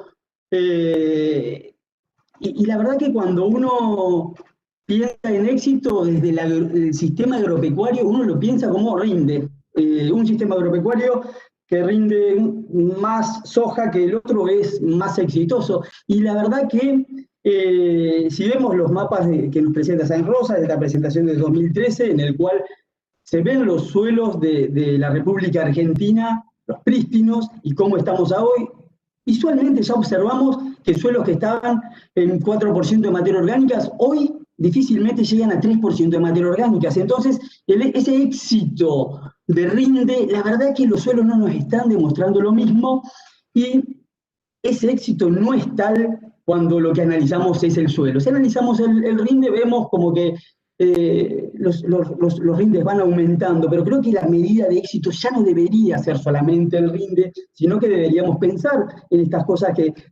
Gervasio nos fue contando y pensar en el ambiente. Y acá quiero poner dos cosas: una, tecnología de insumos como conceptos para entender y empezar a charlar. Tecnología de insumos es todo aquello que nosotros aplicamos en el año a un cultivo para aumentar los rindes en teoría. Aplicamos tal producto, cosechamos un poquitito más, un poquitito menos, de acuerdo a ese éxito de rinde. Y en la próxima campaña arrancamos nuevamente con otro cultivo. Y después hay tecnologías de procesos, y la tecnología de procesos es todo lo que yo hago, como bien me mostró Gervasio hoy, para cambiar alguna característica del suelo que en el pasar de los años va a mejorar o empeorar nuestra calidad de suelo. Y en esto pongo otro factor más para poner, que es el tiempo. Digo, cuando uno mira este deterioro del suelo, y ahora vamos un poquitito más adelante y se lo quiero mostrar, este deterioro del suelo fue en tan solo 100 años, o sea, costó miles y miles de años en formar estos suelos prístinos que aumentaron la cantidad de materia orgánica de nuestro suelo. Nosotros empezamos a sembrar y con algunas prácticas o algunas ideas, como bien nos contó Gervasio, fuimos deteriorando nuestros suelos, y hoy queremos con cualquier práctica mejorarlos y queremos en un año cambiar, y la verdad que necesitamos tiempo. El factor tiempo es muy importante en esta tecnología de proceso, y quiero hablar después de ello. Y agarro de Gervasio, esta publicación de Gervasio de cultivos, de servicios ecosistémicos, y de qué pasa en un cultivo a la izquierda, en el cual nosotros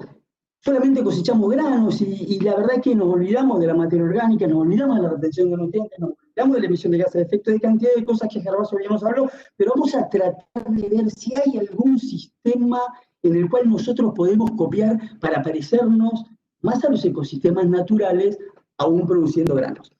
Y en esto vemos un gran desbalance en esta sustentabilidad económica, en esta pensar en más rinde como éxito, y nos olvidamos un poco del ambiente, y vamos a ver si tenemos alguna forma de copiar a alguien para poder poner esa balanza un poquitito más parecida. Y acá empezamos a hablar de deterioro del suelo. Agarro este trabajo de Luisito Milesi, del INTA Pergamino, en el cual nos muestra cómo fue el deterioro de los suelos. En verde van a ver cómo cayó el carbono orgánico de nuestros suelos, y en rojo cómo cayó el carbono orgánico de nuestro suelo cuando hay erosión. Indudablemente tenemos una pérdida de materia orgánica por malos manejos en nuestros suelos. Ahora, guarda, porque parece como que hay una estabilidad y los suelos se estabilizan siempre y cuando no haya erosión, porque cuando hay erosión la caída de materia orgánica es mucho mayor. Y en esto hablaron varios, habló Milesi, Sáenz Rosa también, Álvarez en 2009, de esta caída, y perdimos entre un 30 y un 60% de nuestro carbono orgánico de los suelos. O sea que esto que Gervasio nos dice, muchachos, cambien, cambiemos, porque cada año estamos sembrando en un lote de peor calidad del que sembramos el año pasado. Cada día nos estamos olvidando de nuestro recurso suelo, nos estamos poniendo exitoso en rinde y no nos importa lo que pasa abajo, que es vida. Y ahora voy a empezar a agarrar para ver cómo nos podemos parecer con datos de la Chacra Pergamino. La Chacra Pergamino es un proyecto que empezó hace 10 años y ya concluyó, en el cual 13 productores fueron trabajando sobre distintos sistemas en el cual trataron de pensar distinto, trataron de no ver ese sistema solamente con extracción de granos y un éxito en más granos, sino empezamos a pensar en el campo y ahí en nuestro ambiente, en nuestro suelo, y ahí pudimos, el primer logro grande que nosotros, a la derecha ven este resultado de la Chacra de Pergamino, este establecimiento San Nicolás, en rojo, verde, amarillo y azul son distintos sistemas de producciones, pudimos aumentar nuestro carbono, en negro están las pasturas, bienvenidas ellas, pero pudimos capturar más carbono de nuestros suelos y pudimos revertir esa caída de materia orgánica en 9 años, no tanto, pero pudimos revertir y pudimos aumentar nuestro carbono. Entonces, guarda, porque podemos varar ese deterioro de nuestro recurso suelo y en vez de cada año sembrar en un lote peor, empezar a pensar que podemos cambiar nuestro suelo y sembrar cada año en un lote un poquitito mejor. Y ahí ya empezamos a ver estos servicios ecosistémicos en el cual en materia orgánica pudimos aumentar nuestra materia orgánica, o sea que ya ese cultivo que nos olvidamos de la materia orgánica, acá en estos sistemas en los cuales pudimos intensificar, pudimos considerar ese siempre verde que tanto nos desafía a presidir, pudimos aumentar nuestra materia orgánica del suelo, y obviamente uno piensa en captura de carbono, pero no solamente captura de carbono, aumenta nuestra retención de nutrientes. La captura de carbono uno la piensa como una columna vertebral, pero ahí va agarrado fósforo, nitrógeno, azufre y otra cantidad de elementos, de nutrientes que podemos capturar en esa materia orgánica, y pongo en biodiversidad en amarillo, después un poquitito más adelante vamos a ver cómo podemos modificar nuestra biodiversidad y en qué nos ayuda esa biodiversidad.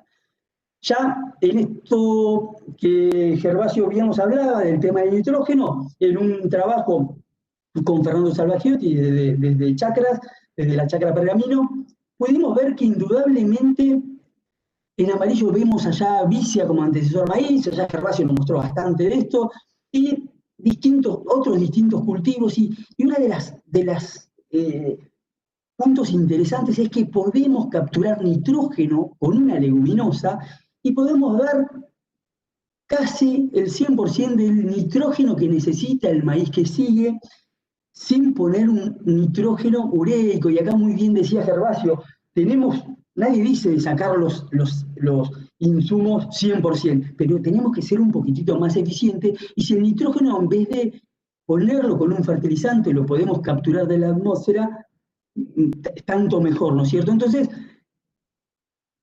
después que cosechamos esos maíces, sembramos trigos sobre esos distintos antecesores de maíz y pudimos ver que había un remanente de nitrógeno, y en esto viene el proceso que nosotros estamos viendo todo como anual, y ese proceso al otro año, esa vicia que le había entregado un nitrógeno al maíz para satisfacer el 100% de su rendimiento, cuando estamos hablando de nitrógeno, quedó un nitrógeno remanente, y allí en el nitrógeno cero, esa vicia me siguió aportando nitrógeno, y ese trigo sacó 10 quintales de diferencia sobre la rotación que venía del trigo maíz.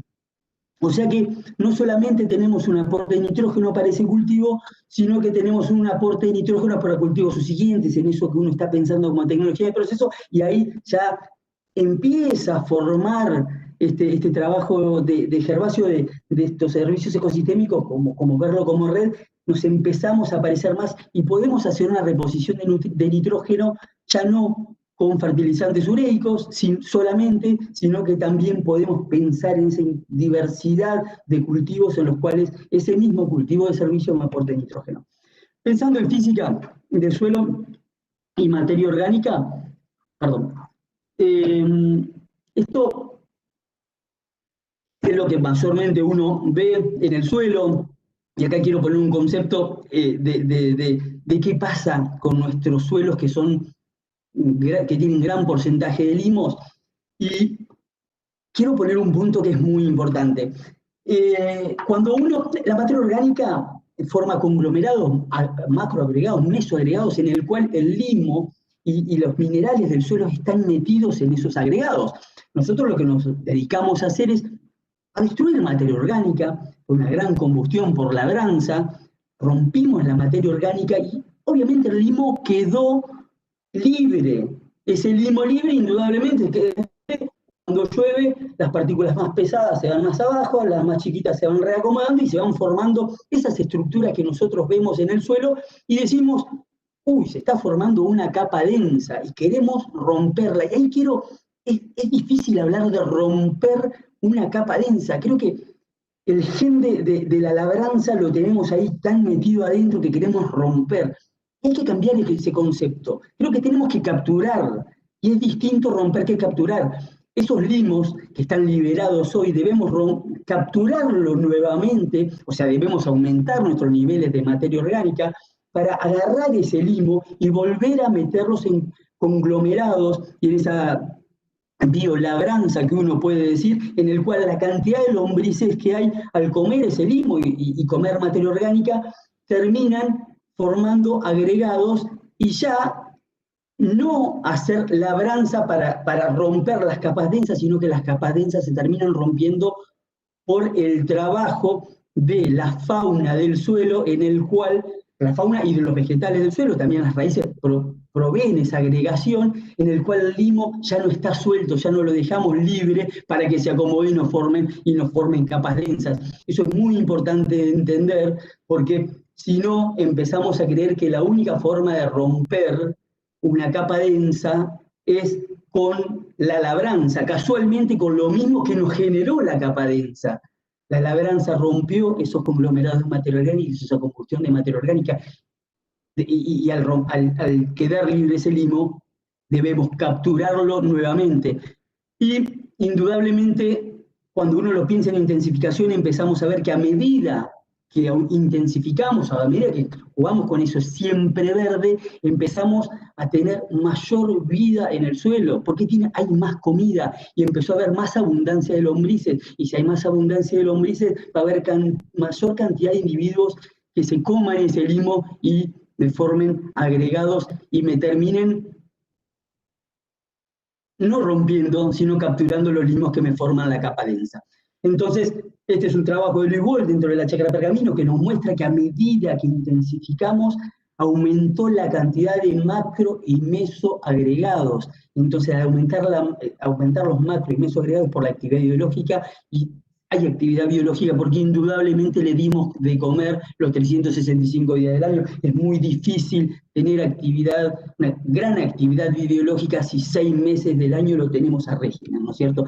Y esto es mostrar, ya a los efectos ópticos también dentro del sitio de la chacra de San Nicolás. Así empezó nuestras estructuras laminares, y si ven es como esas láminas que están por tener esos limos, y a medida que fuimos intensificando, esto es todo el mismo año, esa es la rotación maíz, soja, trigo, soja, ideal, que uno la ve como en muchos lugares como muy buenas, que en las capas densas indudablemente no las pudimos bajar esas capas densas, y a medida que aumentamos la intensificación, le demos vida a ese suelo, pudimos capturar ese limo, y si ven a la derecha, mucho más agregado y mucho más poroso queda ese suelo.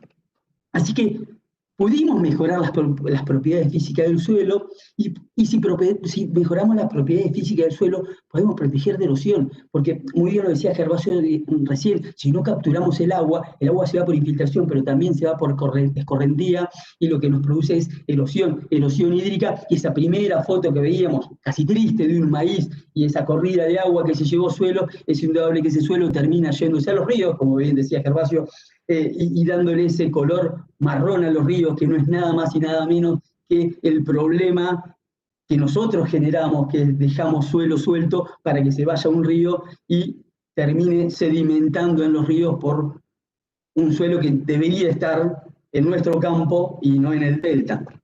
Y ya pensando en emisiones de gases de efecto invernadero, medimos gases de efecto invernaderos en esta chacra. Este trabajo es de Miguel Taboada y Guillermo Peralta. en el cual, acá si ven, a la izquierda hay lugares muy intensificados, pero con trigo, maíz, vicia, maíz, trigo, maíz, cebada, sorgo, como mucha gramínea, y ojo, porque tuvimos demasiadas emisiones. O sea que no es solamente intensificar para capturar dióxido de carbono, sino que lo que hay que hacer es intensificar, pero también tenemos que tener diversidad. Es muy importante la diversidad, ¿por qué? Porque en realidad tenemos mucho de ese aporte de nitrógeno que nos dio la vicia o los cultivos como leguminosas en esas mayores intensidades, hicieron que tengamos que poner menos fertilizantes. Y los fertilizantes, indudablemente, cuando ponemos muchos fertilizantes nitrogenados, hay una liberación de óxido nitroso que nos juega negativamente en la emisión de gases de efecto invernadero. Pero acá está bueno pensar y decir, cuando todos los sistemas, todas las industrias que ustedes se puedan imaginar emiten gases, nosotros podemos emitir muchísimo menos si somos inteligentes, tenemos el siempre verde metido y tenemos la diversidad para poder tener una menor emisión de gases y ser más amigables con el ambiente. Entonces ahí es donde puse, podemos mejorar, nos queda mucho para trabajar, pero podemos mejorar en gases de efecto invernadero, y esa biodiversidad que la habíamos visto allá adelante como en amarillo, pero nos faltaba algo, acá está la diversidad, mucho mejores pensando en el ambiente y pensando en los gases de efecto invernadero. Entonces acá empezamos a ver que no estamos en ese ecosistema natural en el cual nos quiere posicionar Gervasio tan sanamente, pero tampoco estamos en esos cultivos solamente de grano. Ya tenemos un poquitito una red más. Obviamente nos queda mucho por trabajar, pero tenemos un servicio, mucha cantidad de servicios ecosistémicos capturados en esta mejor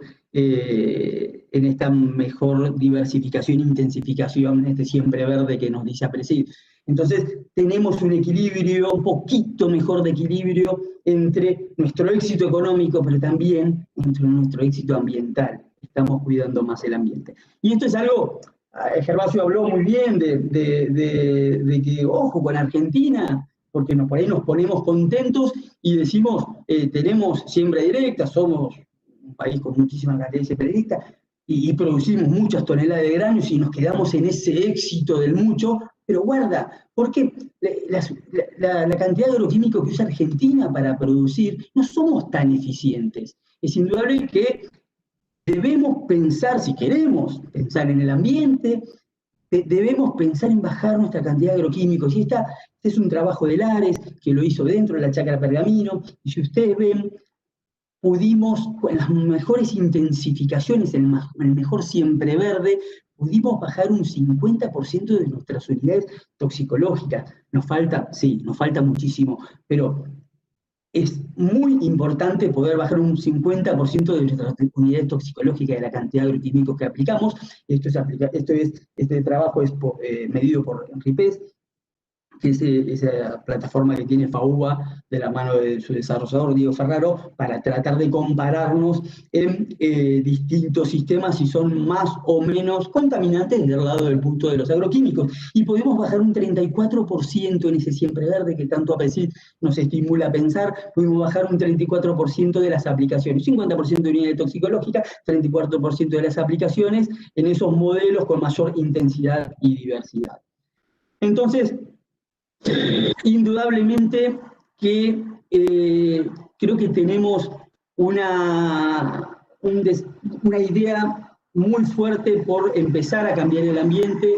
Tenemos que empezar a pensar en un sistema en el cual estemos los 365 días del año, lo más parecido a los 365 del año capturando. Tenemos que ser más eficientes para pensar fuertemente más en el ambiente. Entonces la pregunta que nos queríamos preguntar era, ¿hay modelos exitosos para copiar? Sí, el modelo más exitoso para copiar, del cual APRESID tanto copia, es la naturaleza. Es indudable que la naturaleza no se hace labranza. Entonces, ¿cómo podemos pensar que ese modelo exitoso que nos generó suelos en miles y miles de años, pensando en esta zona para 4% de materia orgánica, cuando hay agatas a veces se puede llegar a 3% de materia orgánica, cómo se puede pensar en formar suelo con labranza? No se puede formar suelo con labranza, y eso, váyase a Presid, nos enseñó ya hace más de 30 años, que nos está diciendo todos los años, muchachos, por acá no va la cosa. Es indudable que la naturaleza no está 6 meses en barbechos, o sea, tenemos un organismo vivo que es el suelo, que hay que darle de comer y hay que estar los 365 días del año dándole de comer. Es indudable que la naturaleza no tiene monocultivos, ¿no?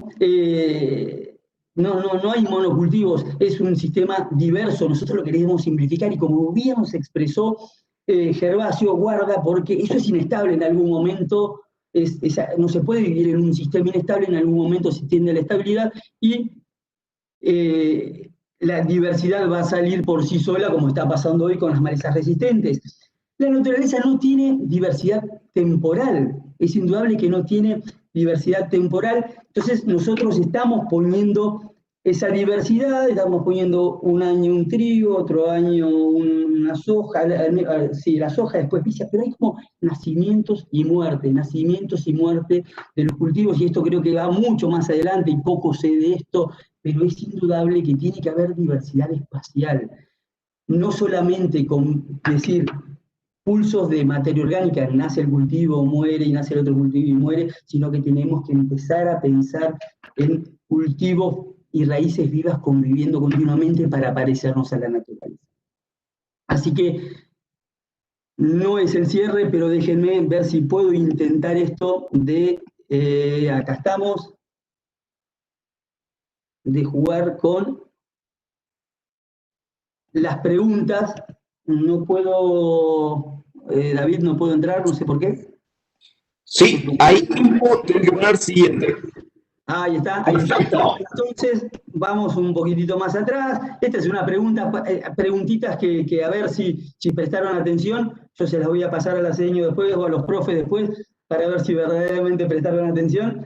Pero es un verdadero falso y los invito a que empecemos a contestar. Y digo, los suelos pueden deteriorarse por mal manejo y eso... en esas tecnologías de procesos, una vez cada uno, que cada vez que uno siembra, anímense a contestar, no pasa nada, puede ser verdadero, puede ser falso y nos podemos equivocar y está bueno equivocarse, pero traten de contestar porque me parece que esto es divertido y es, pensemos si lo podemos o no deteriorar, porque si deterioramos el suelo, deterioramos el ambiente y las generaciones que siguen necesitan del suelo que nosotros le dejemos. Así que aprovechemos a responder y ahora quiero ir a ver qué dicen los resultados. Y hay de los 77 verdaderos y hay uno falso. Dice que los suelos no pueden deteriorarse. Hay 2 falsos. Sí, los suelos, es verdadero, chicos, los suelos pueden, cada cosa que nosotros hacemos indudablemente interfiere en nuestros suelos. Lo mostramos en las primeras transparencias. Nosotros pudimos en estos 100 años bajar notoriamente nuestro porcentaje de carbono del suelo. O sea, con cada práctica que nosotros aplicamos, indudablemente podemos interferir en el suelo. Se puede aumentar la materia orgánica y esto es, de vuelta, es casi correlacionado con lo anterior, pero yo tengo la posibilidad de, si mi suelo tiene 2% de materia orgánica, de pensar, aplicar agronomía y mover la materia orgánica, o no tengo ninguna posibilidad, no tengo alternativa de cambiar y me tengo que resignar a lo que pasa. Vemos qué dicen los chicos. Y 46 personas dijeron que es verdadero, 3 que es falso. Señores, es verdadero, indudablemente podemos fuertemente bajar materia orgánica, pero también cambiando nuestro sistema de producción, poniéndole cabeza, podemos aumentar nuestros niveles de materia orgánica en el suelo, y eso la Chácara de Pergamino nos lo mostró en ese incremento de materia orgánica, solamente con poner intensificación, esto que a Presid fuertemente llama siembra verde, diversidad y siembra directa. Y vamos a otra preguntita. ¿Los monocultivos son buenos? Y esto... pensemos lo de la diversidad, solamente si ponemos un solo cultivo ¿Cambiamos o no cambiamos el ambiente? Cualquier monocultivo, no piensen en uno, hasta podemos pensar solamente en el monocultivo de maíz. ¿Son buenos los monocultivos o necesitamos diversidad? Y 7 personas me dicen que es verdadero. Es falso, los monocultivos, si nosotros pensamos en el ambiente, es esto que Gervasio nos contaba bien en su principio de la presentación, son simplificaciones de los sistemas. Las simplificaciones de los sistemas son inestables y esa inestabilidad alguien la paga, hoy la está pagando el ambiente. Así que es falso. Y vamos a una más, y vamos, la agricultura puede mitigar el cambio climático y esto en emisión de gases de efecto invernadero. Si yo con la agricultura puedo mitigar, o da lo mismo, cualquier sistema que haga para el cambio climático es exactamente el mismo. Y ahí vamos a ver que responden todos. Y verdadero, me pone contento que hay algunos que me llaman un poco la contra, pero hay muchísimos que me dicen verdadero, verdaderamente podemos mitigar, podemos captar, es la única industria. Nosotros tenemos en la mano a los autótrofos, recuerden que son los autótrofos, los vegetales, son los únicos capaces de capturar dióxido de carbono de la atmósfera y volverlo a poner en nuestro sistema. Nosotros trabajamos con ellos, o sea, podemos mitigar fuertemente el cambio climático. Y esta no sé, se escapó, pero ¿el león es el rey de la selva? Esa es una afirmación. ¿Es el león el rey de la selva? Esto lo pregunto porque tengo dudas y quiero que ustedes me ayuden a terminar esas dudas y por ahí ya contarles cuál es mi visión. 9 ponen verdadero y 28 falsos, 12 verdaderos, 14 verdaderos. Uy, esta está más peleada, ¿no? Hay muchos verdaderos y muchos falsos. Y voy a tratar de respondérsela y hacer un paralelismo a esto de que el león es el rey de la selva. Es falso, absolutamente falso que el león es el rey de la selva. Eso es una selva. Imposible que un león quiera correr a sus presas, ahí se enredaría con las lianas. Imposible. Además les confieso algo. Hay otros leones, otros seres vivientes más fuertes que el león. Así que tampoco lo es. Y esto no quiero poner machismos y feminismo, pero los que estudiaron los leones saben a nada. Muchas veces la que lleva la fortaleza es la hembra y no el león. Así que no me quiero ponerme en sistemas, en peleas de hombres o mujeres, pero verdaderamente el león no es el rey de la selva. Y alguien nos dijo alguna vez que no se podía producir de la misma manera que nos dijeron que el león es el rey de la selva, nos dijeron que no se podía producir sin labranza. Falso. Hay cantidades de falsos conceptos y los desafío porque son jóvenes, porque tienen todas las posibilidades de dudar lo que les dice Marcelo, porque seguramente Marcelo les dice cosas ahora, como le dice Gervasio, con la información que tenemos, pero hay que seguir investigando, tenemos que cada vez hacer un ambiente más, tenemos que pensar cada vez más en el ambiente, perdón, y dejarnos de falsos paradigmas.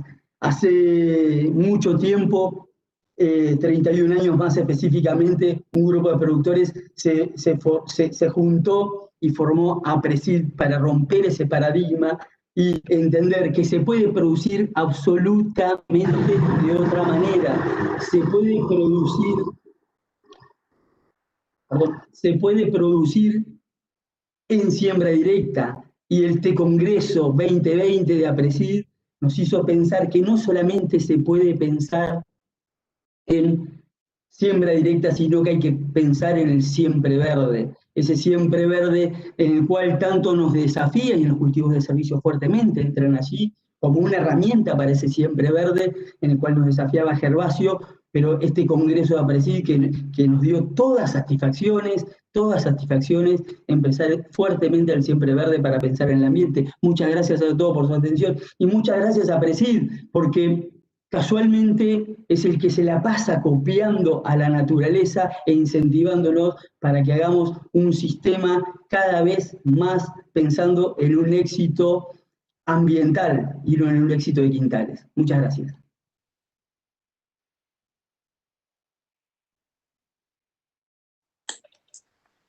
Gracias, Marcelo. Ahí tenemos la última preguntita del Menti para dejarle abierto a los chicos que tengan la posibilidad de contarnos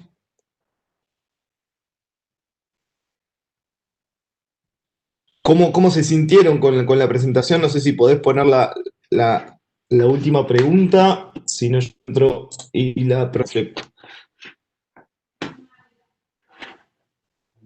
Mati, ¿me podrás hacer presentador, por favor? Gracias.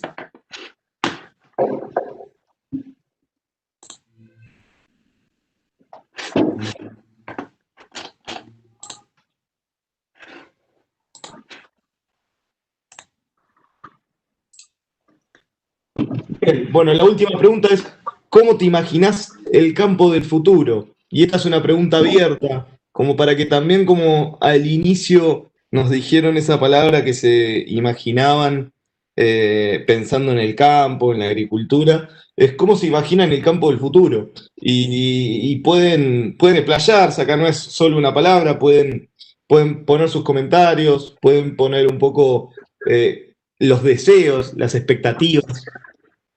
No sé si Pablo o Albito quieren tomar la palabra mientras que dejamos esto de fondo.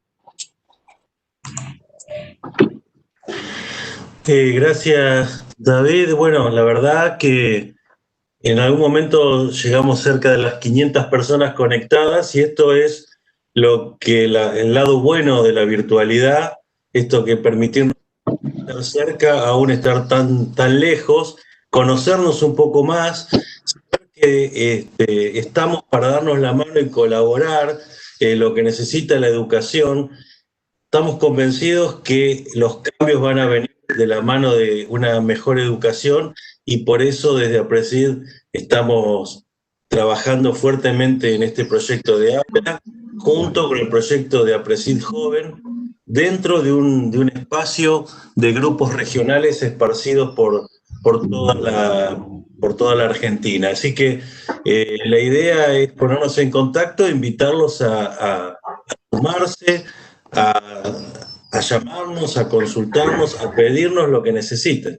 No sé, Alberto, si vos querés agregar algo más, mientras se están sumando ya más de 40 opiniones de los chicos en el Menti. No, yo solamente agradecer a todos los profesores y directores de escuelas que se han sumado y a los chicos, y decirle, mire, el otro día estábamos hablando con un alto funcionario de educación de la Nación, y bueno, y nosotros somos los responsables desde las escuelas agrotécnicas y desde cada una de las instituciones y de cada una de las personas que están hasta en el último rincón de nuestro país trabajando con la agricultura, de empezar a llamar la atención de que lo que nosotros hacemos está a favor de la naturaleza y no en contra.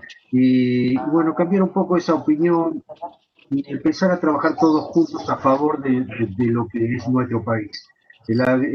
Como dijo Marcelo, la agricultura y la ganadería hoy son dos grandes industrias que le ayudan mucho al país a salir adelante. Están nosotros, están los alumnos, en los jóvenes, empezar a pensar que con todos estos paradigmas de los cuales hablaron Gervasio y Marcelo, podemos llegar a hacer una agricultura cada vez más amigable con el ambiente y cada vez más amigable con cada uno de nosotros. Y siempre pensemos que una de las cosas más importantes de cualquier industria es lo social. Y si un país no genera recursos, es muy difícil que la gente esté bien.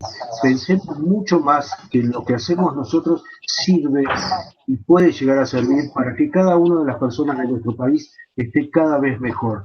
Si no está bien el otro, nosotros tampoco podemos estar bien. Así que ese es el mensaje que nosotros desde APRESID damos, y que todo lo que necesite cada una de las escuelas, nosotros estamos a su servicio, somos parte de un servicio y queremos que todas las escuelas agrotécnicas y no agrotécnicas o cualquier tipo de escuela rural sepan que nosotros estamos para servirlos. Nada más.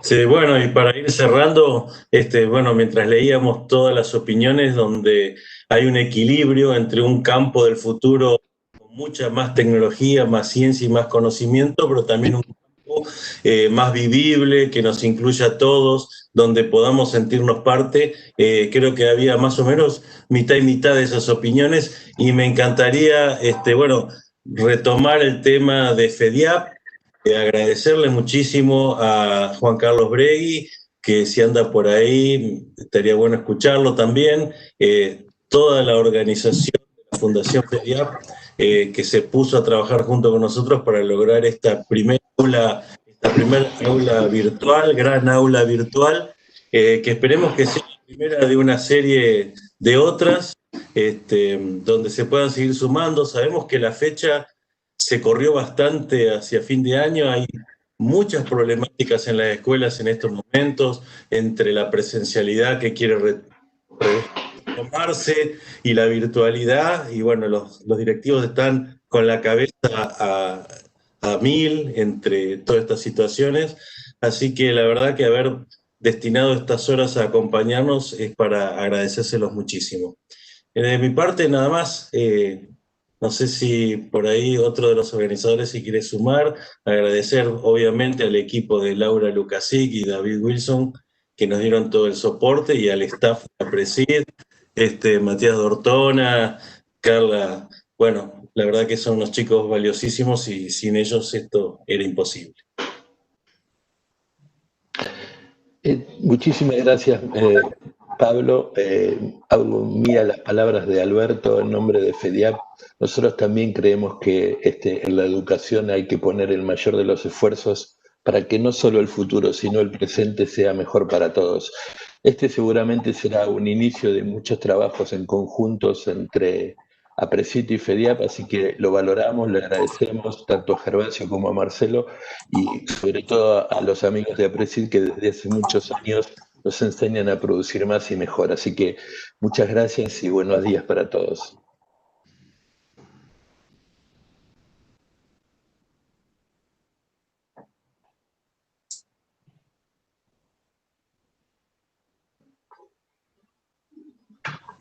Bueno, muchas gracias. Muchas gracias, Juan Carlos, por tanta colaboración y ojalá sigamos juntos en este camino que es mejorarle la vida a la gente y que la educación es una de las herramientas más importantes para eso. Muchas gracias, Pablo, muchas gracias a todos, a Marcelo, a Gervasio y a toda la gente que nos acompañó. Acá nos despedimos y a todos de vuelta, muchas gracias. Hasta la próxima. Hasta la próxima. Chao, chao.